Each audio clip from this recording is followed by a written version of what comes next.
Hello, everyone. Thank you for joining us for our webinar. Today we are talking about a very important soft skill. This soft skill is resilience. In the presently challenging times that we are facing, most of us ashore and on board are experiencing worry, instability, and even at times anxiety. So together with my colleagues from Safebridge, we are going to elaborate more on one of the most critical soft skills in overcoming such challenges, and this is resilience. My name is Emmanolia Kolias, and I am a global sales leader here at Safebridge, and it's my pleasure to host this webinar together with my colleagues. Today, I have Maria Stinu, who is the product expert of SafeMetrix. She coordinates the research and development initiatives related to our maritime specific psychometric assessment. I also have with me Charles Asimakopoulos, who is part of our top management team of Safebridge, and he's responsible for overseeing the company's operations, procedures, and resources. He has more than 15 years of experience in the maritime industry, and he's previously worked as a technical manager and director in various international maritime organizations. And he happens to be my leader, so he's been a wonderful mentor and leader during these times. We also have Razvan, who is currently leading our online certification products here at Safebridge, and previously worked as a deck officer on board ultra-large container ships and a leader of the content development team of Safebridge. So you can see we have both onshore and offshore experience with us. So for the first part of the webinar, we're going to go ahead and define resilience. And I'm going to have Maria with me, who will be explaining, I'll be asking her certain questions regarding resilience. So welcome, Maria. How are you? Hello, everyone. I'm fine. I hope everyone is healthy and fine. So Maria, could you please start by defining the term resilience? What is it, and why is it considered one of the most vital soft skills that we can have? Mm-hmm. Sure. Resilience basically is the ability to be able to bounce back quickly after experiencing a discouraging situation, after adversities. It refers to the capacity of someone to maintain healthy functioning and be able to perform effectively despite the stressful conditions that may exist around him or her. It involves dealing calmly and effectively with all of these challenges and finding ways to adapt to all these situations. It is one of the vital soft skills, especially in the maritime industry, because we all know and can understand how many difficulties and challenges seafarers are facing on board. The fact that they are isolated for so long, the crises that may occur on board, and they have to find ways to deal with them and be efficient. So when you talk about stress levels and being resilient in stressful and difficult situations, why is resilience important? It is important because they have to be able to face these challenging situations, and we know that on board things are changing constantly. Seafarers many times are under constant pressure and chronic stress, and further they are isolated for a long time. They're away from their families, and they have just to keep working for extended period of time. We know that nowadays they have been asked to extend their contracts. They are doing much more things that they are used to it, and it's normal, it's expected to feel stressed, to feel fatigued. but they have to be able to handle all these feelings in the situation and maintain their functioning, continue doing their tasks, and finding ways to perform efficiently without feeling overwhelmed and may stress the rest of the crew on board. And can you please elaborate more on the qualities and behavior of a resilient person? Mm-hmm. Sure. The first thing that comes to my mind is that what Darwin said, that it's not the most intelligent or the stronger of species that survive, is those who are more adaptable to change and more resilient to deal with all these changes that are happening. So a resilient person is one that is able to tolerate all of these stress and adversities and is able to remain calm and focused in order to perform effectively what has to be performed for the safety of the vessel and the crew, of course. In general, resilient people seem to maintain a positive attitude, and they are dealing with stressful situations in a calm way. They are trying to find always the positive things within crisis and challenging situations, and they even use these opportunities as a chance to learn and improve for the future. So they have the tendency to fight back, to prove what their worth, and be able to perform and be efficient. Perfect. So what can we as leaders do as far as making sure we have the right tools, the right people on our teams? Are there any tools out there that can help us a little bit with this? Okay, what we know for now is that especially during COVID, it became more obvious that companies have to be resilient and proactive. So they have to make the right steps before such crises arise. What they can do is to identify the skills of their seafarers by assessing them. In this way, especially for resilience, they will be able to identify the ones who are resilient enough, but also those who may lack in this skill.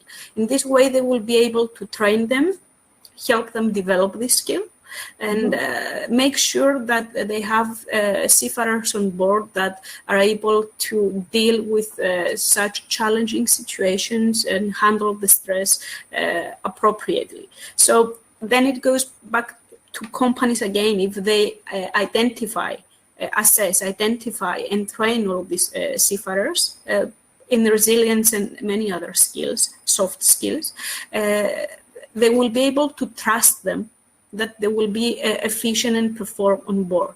And then this will affect the seafarers in the way that they will feel that their company trusts them. They will feel more confident that they will be able to achieve and deal with any crisis that arise. So you can see it goes vice versa. If you help and develop your seafarers, they will feel more confident and they will be able to build resilience and deal with such situations on board. Thank you so much, Maria. Before I move to Charles, I forgot to let you all know about the room here. To your right, you'll be able to see the chat area where we'll be offering polls that you can answer. You can go ahead and ask us questions at the end of the webinar, our interview here. We're going to be able to open up the room and the channel so that we can answer your questions. Thank you so much, Maria. Hello, Charles. How are you? Hello, Emmanolia. Good morning to everyone. Welcome to everyone and the attendees, and thank you for the kind words earlier. I am well. How are you? I'm doing pretty well. Good. So Charles, you are one of our top management. So you're the operations manager here at Safebridge. The current COVID-19 situation really put all types of businesses and industries really to a test. How is Safebridge coping with this? Okay, well, we have come across a rough sea that no one anticipated, and abruptly has changed our and our customers' perception of how a business should react to it onwards. We, like many amidst the crisis, have contributed over 100,000 euros with the Be Safe campaign in areas where we saw the need with our fellow seafarers and maritime companies alike. At the same time, we looked at our internal adjustments to cope with the ever-changing times, and even going into scenarios that are far worse by taking resilience literally. Would you say in the beginning of the COVID situation, especially when we were all in quarantine, the home office, having to come up with a plan and a structure, how did you feel the process with us took place to come up with a plan to make sure all our employees were safe and we were obeying pretty much the laws that the government put in place? Again, everything happened so rapidly that we all had to react. One of the definitions of resilience is elasticity, and we have demonstrated this throughout the process. Of course, being it a situation that nobody has experienced before, we had to react very swiftly, and nothing but teamwork worked in this instance. So would you say that the resilience of your team is something that has contributed in overcoming this challenge? Absolutely, Emmanolia. It has been, or it now is proven that all the measures we took in a very short time to react to this have been proven effective. And this was or is achieved only by the effort of people and the relentless will to make it work. Thank you, Charles. We are going to move on to Razvan. This part's going to highlight most of the importance of resilience among seafarers. As stated previously, Razvan does have that experience where he'll be able to open up,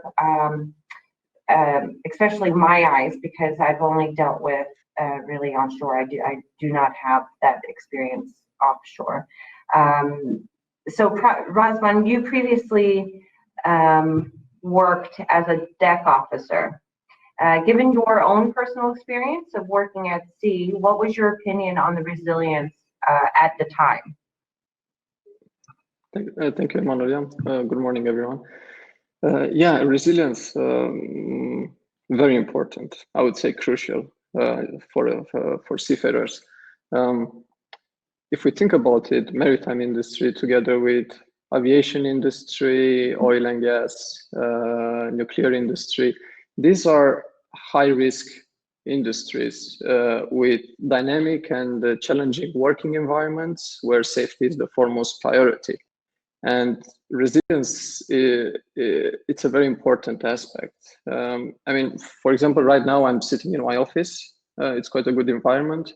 I do have professional challenges as anyone else, but at the end of the day, I get to go home with my family and boost up my mood and reflect and get all my thoughts, which these are small pieces that help build my resilience. Whereas on board the ship, you do not have that. It's quite difficult. As a seafarer, you have to cope with stressful professional and personal challenges. and the environment is completely different. You are often isolated from the world. One day you can be a firefighter because you have a fire on board. The other day you can be a doctor to treat some of your crew members. The next day you can be a first aid rescuer. So I think to sum up, seafarers face challenges that normal people don't. So resilience helps crew deal with stressful challenges and, most importantly, make effective decisions. So I've also learned this the hard way. So seafarers must be resilient by nature, I would say so. Do you have what thoughts? Sorry, I just got a note. Going back in your experience, being a seafarer, I don't know how long ago that was. I'm not even going to put you on the spot to tell me how long ago you were a seafarer. But what tools did you wish that you had that can make you more resilient as a seafarer? Yeah, just to answer your first question, which was how long ago I was a seafarer. Oh, so you do want to answer? Go ahead. No, my last assignment was in 2017, but I still keep my certificates up to date. So I'm still legit to also go to more onboard. Okay. And I worked for approximately 4 years. What tools? Well, especially, so as any other skill, training is very important.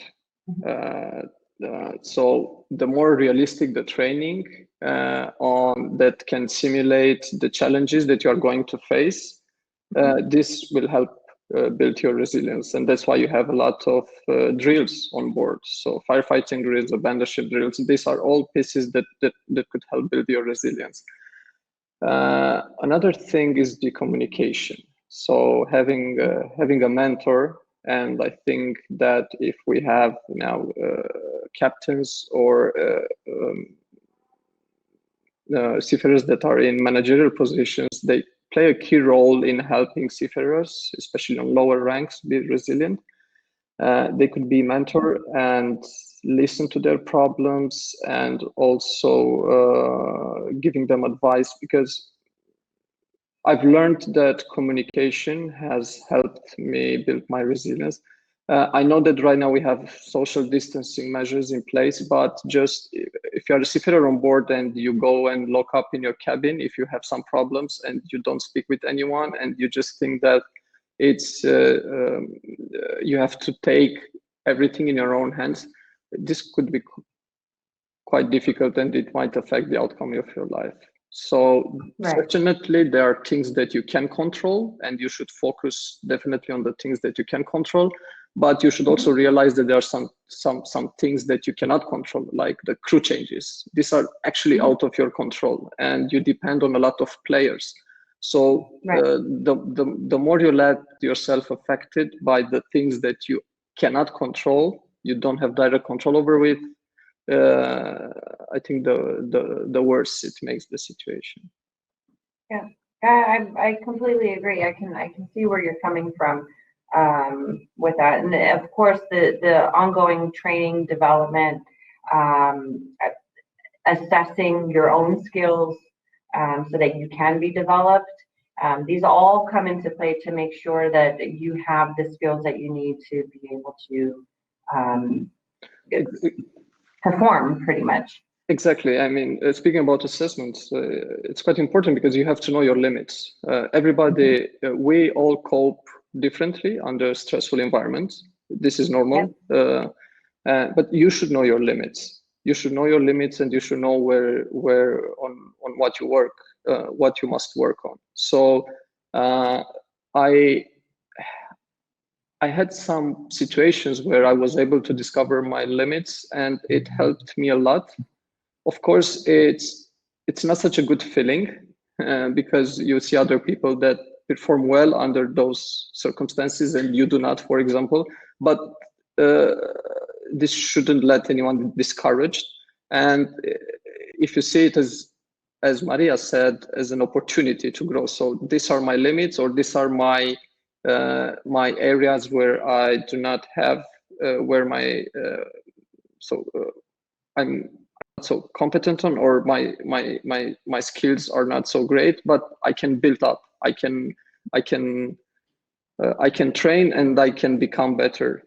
So to have this growth mindset. So you were not born with with your skills. You just you train, and you have to develop every day.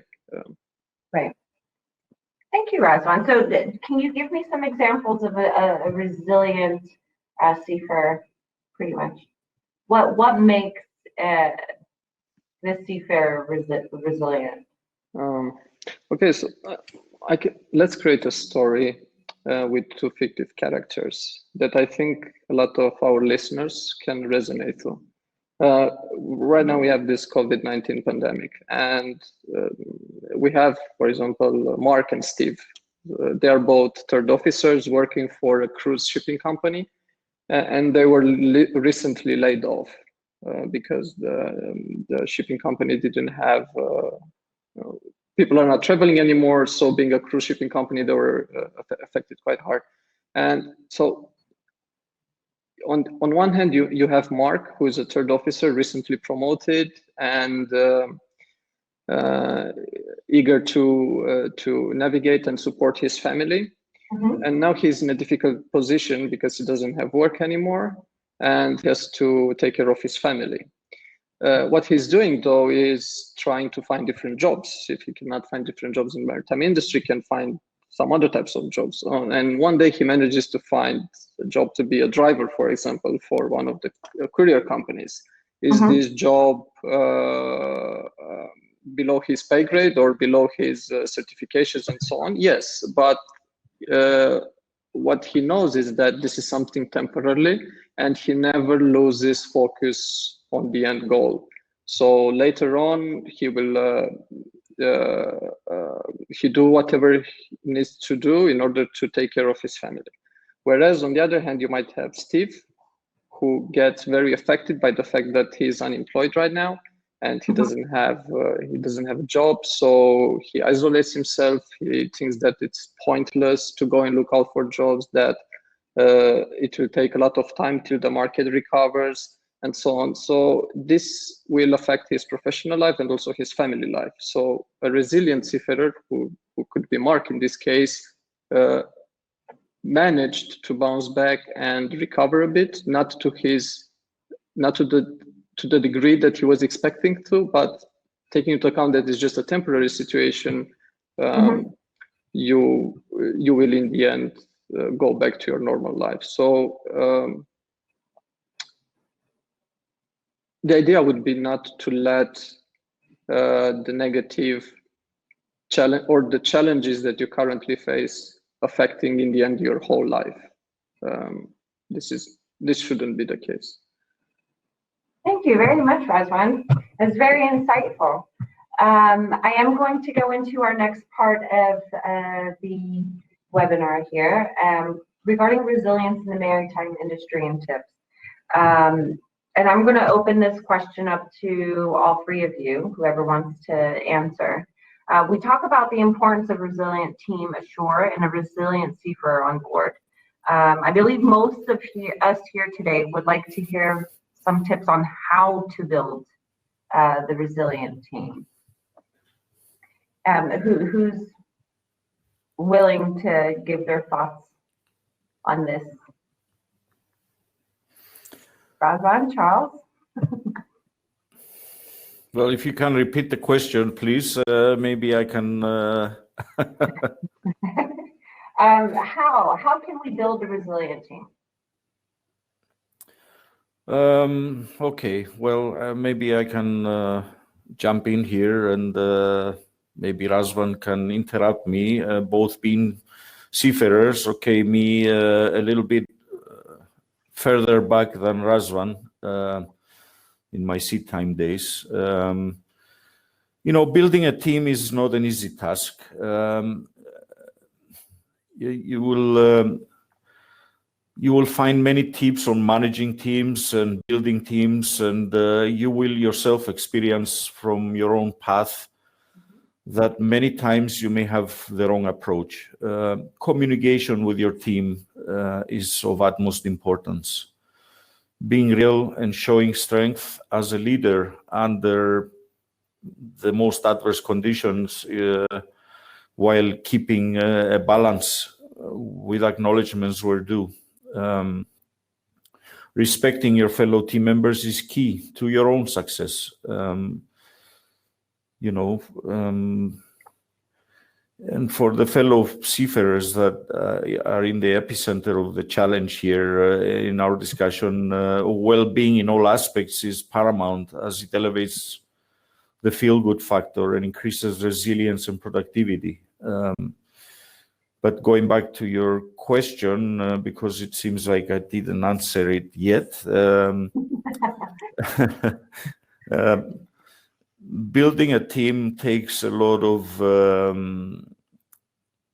effort. You expect resilience out of them, since we are talking about resilience. And in agreeing with Razvan's comments before, that you're not born with it. It comes with experience and with the lessons in life. So I hope this pretty much covers your question. Yes, it covered my question. Thank you. But it also goes into my next question that I'm going to address to you. What would be your advice for those who are managing teams these days? So today we have many people here with us who are managing various types of businesses, as you know, and in the maritime industry, and I believe they would be happy to hear your advice, Charles. I could go on and on and on forever on this question. I'm not going to, because time is of essence to everybody, I'm sure. Yeah. Number one advice that I would give anybody that's either managing or being a part of a team, which all of us are, listening, receiving, understanding is key. I think from there you can derive into many branches of this subject and go on forever. But be humane, be level and honest. That's pretty much my experience throughout my years, whether it be in sea time or managing people or working with people. I think that's what's gained. I think what Charles describes is leading by example. If you lead your people by being yourself resilient, by being next to them, listening to everyone, communicating, because communication and understanding where your colleagues, either is your colleagues, seafarers, or everyone else at the office, stand and how they feel, you help them express their feelings, their worries, feeling that someone is next to them. And by seeing people around, and especially their leaders, that they feel confident and able to deal with crisis, they feel even more confident than themselves, that they have competent people next to them, that they trust them, that they can also deliver and be efficient on board. So in this way, resilience can be built. Thank you, Maria. I do want, there is a question for you as well. You're heavily involved in the development of SafeMetrix, which is our psychometric assessment for seafarers. Now, based on your experience while interviewing seafarers, and let's not forget the fact that you are also a clinical psychologist, can you please share your thoughts on how leaders can ensure that themselves and employees are prepared for any crisis in the future? Sure. For our crisis in the future. As I said before, it's very important to set the base. I totally agree with what Razvan said before, that he said, know your limits. I would say know your areas that can be improved. So if you spend some time to check, assess, and identify the areas that could be developed, you have a very powerful tool at your hands as a company. You can focus on that, you can develop your people, and you will trust and know that you have provided them with all the essential tools and trainings they should have. So with all the drills, the trainings, the assessments, you will know that you will have people on board that they are trained, they're competent enough, and in this way they will feel confident that they will be able to deal with most of the situations that may occur on board. By experience also, they're building resilience because, as my colleagues said before, through ongoing experience on board, you learn things. From lessons you get in life, you can improve your resilience by taking lessons and keeping them for the future. So companies should have this in their mind. Also, they should have in their mind that communication, as we said, is a must, because you have people that they are already isolated for a long time. Now, especially during COVID, their contracts are extended even more. So it's normal for them to worry even more about their families, about what's going on, what will happen with them, and so on and so forth. It's important to be next to them, to be able to give them answers to their questions, hear them, let them share their worries, and make all the possible arrangements that you can in order to make them feel as easy as possible on board. For example, in cases where companies can make arrangements and provide internet connections if there are not ones on board, to help them communicate with others, communicate with their families, and check up on them and know that everything is fine. It will be very important for seafarers to have answers and get strength to move on, to maintain their positive attitude. It's very important for seafarers to focus on positive things and maintain a positive attitude. They shouldn't focus on the bad things that are going around them, but focus on what went well, even during a specific day. And they should have in their mind their ultimate goals, why they are on board, what is their goal to support their own families, and that even with some delays, even with some more critical challenges, at the end they will manage to complete their goals and support their own families. They should be able to communicate and be as positive as possible. Thank you. Thank you very much. And I want to thank all my colleagues for doing this with us today. I am going to open up the questions to the audience. I hope we have some questions out there that everybody can answer. This question's for Martin. Is resilience a skill or a quality? Should I answer? Whoever would like to answer. It's considered to be one of the major soft skills, because as we said during the webinar, it's something we are not born with, but we can develop throughout the time, throughout our life experiences, and become even better. We can be trained either through psychoeducation, either through other trainings and drills that may happen on board, because the more competent we are, the more confident we feel about our skills, then the more resilient we will be. Okay, but do you feel like it could be developed into a quality though? Because someone with high resilience, that can be a quality as well, right? It could, but it's considered to be soft skills, mainly because it can be developed over time. Thank you. Breslin, did you want to have anything to add with that? No? No, I think Maria, it's right.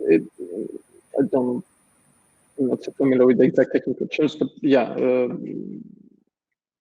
I would say that it can. It's mainly a skill that you have to work on, and you acquire it with experience. After all. Okay. But what I wanted to add is that it's, as Charles said on tips on building on resilience, it's not only up to the individual, but also up to the company, because in the end,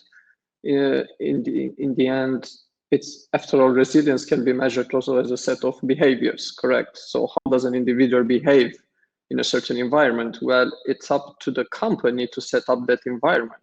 In the end, the company must take steps to reduce the stress levels on board, to enhance the seafarers' emotional intelligence, or try to keep them motivated, and all this help them build the resilience. So of course, it's something that the seafarers can do as well, but also the organization. I wouldn't say that it's only it's a one-man job, let's say. Right. Thank you, Razvan. We did have a question from Lance, and it kind of disappeared before I could read it. I was wondering if we can probably have it come back up from the moderators in the background. No? I think is how you handle and prioritize input is very important. This is what I read. Thank you. If you would like to answer. I agree that it's very important, the prioritization of tasks and things that has to be done on board and ashore. In many times, it helps reducing the stress factor. So it's very important that seafarers are also able to prioritize appropriately and manage all the workload demands that are occurring on board, because we all know that it's already a very demanding place, and they have to be able to prioritize and handle all the tasks that they have to do in order to be efficient and avoid any unexpected situations. However, we know that unexpected situations will come up, no matter how perfect you are in prioritization. Take the example of COVID now. And this is where resilience comes up as a vital skill to deal and maintain the other efforts. Thank you, Maria. We have another question from Martin, and it's, what are the ways to develop resilience? Can you define a strategy to build personal resilience? How can we recognize if one is resilient, and are there specific signs of it?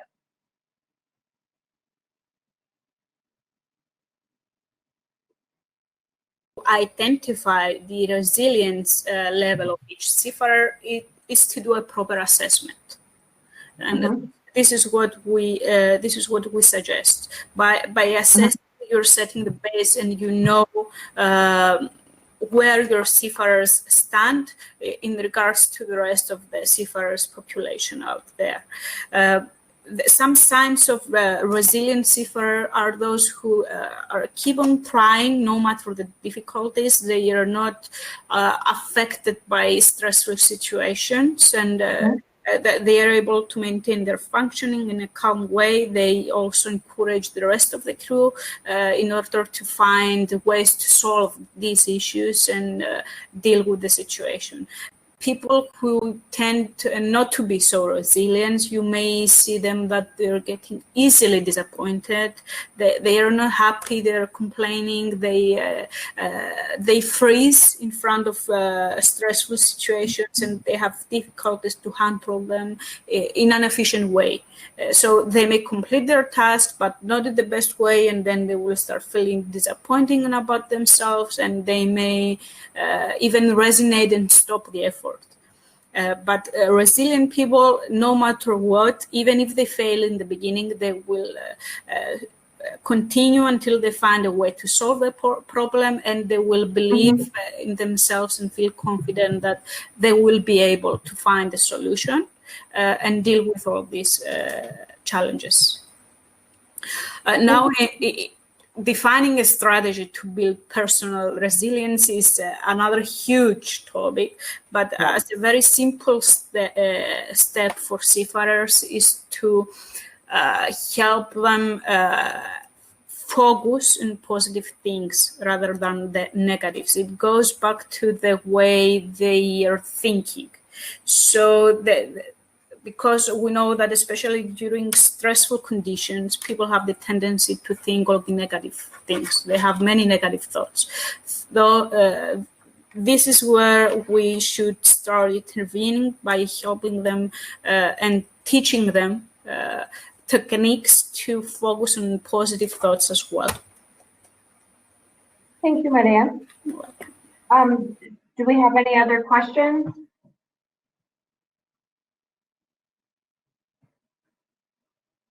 I do not see.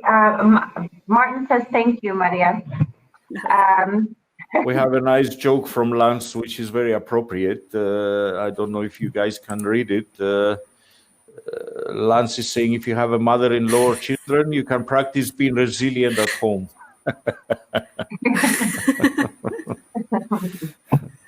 Good one. Just to add to Maria's, which I very much agree with regards to Martin's question.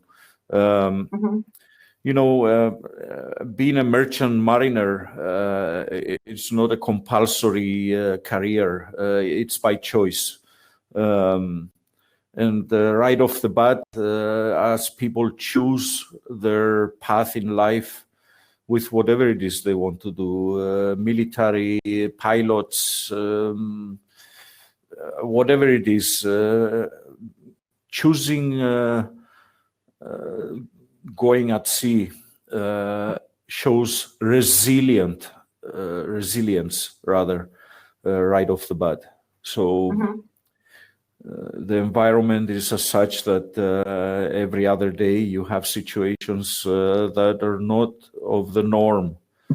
So you have to be by nature somewhat resilient to overcome those. Just a comment I wanted to add from my experiences. Thank you, Charles. You're welcome. I do not think we have any more questions. Thank you, everybody, for joining, and I want to thank my colleagues for taking their time out today. I hope everybody stays safe, and as we open back up in Cyprus, we need to stay safe, and we do have another question that just came in from Tony. Would you consider resilience as a qualification for employment? Charles, this one goes to you. You know, how do you present yourself in your CV that you are resilient? What proves that? Resilience in most often is demonstrated when you come across a challenge, or it is not very easy to identify or promote resilience. Right. Of course, time shows everything in our lives. So, of course, I would consider resilience if resilience was proven at the time of employment or hiring. to Right. best Well, respond. for some, resilience could be the interview. You know, you can show some resilience in an interview. Actually, this one very good question. As Charles mentioned, it's hard to identify and assess resilience throughout the CV or in the beginning of meeting someone. And it's also hard to check that even throughout interview. And this is why we strongly suggest to people to assess using assessment tools in order to be able to assess and identify skills like resilience and other things that are hard to be understood and found through an interview or through some papers like CV and educational background and other factors. It's hard to identify it, and it's also a risk, I will say, in specific industries to wait until a crisis arises in order to check if your people are resilient. So you have to know, you have to set the base before, be proactive, assess using meaningful and reliable tools in order to check the skills that matter the most to your company and to every industry. Thank you, Maria. And any more questions?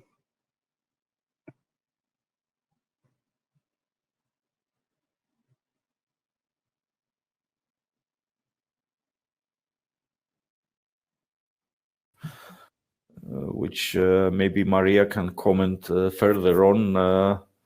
But from my side, to Lance's comment, indeed, we need to keep an eye out to assist and support colleagues and team members alike. So I totally agree with Lance, and thank you for that. Sure, resilience is demonstrated indeed in times of emergency and adverse situations. And as I said before, you have to make sure as a company to have people that are resilient enough to be able to support people who are not so resilient. So you need to have people on board or ashore or everywhere that are resilient enough and are able to identify and stand next to the people that may not be so resilient. Thank you. Thank you, Lance, for your comment. Anything else? I think we're all clear now. Everybody have a wonderful day, and we will see you soon. Thank you.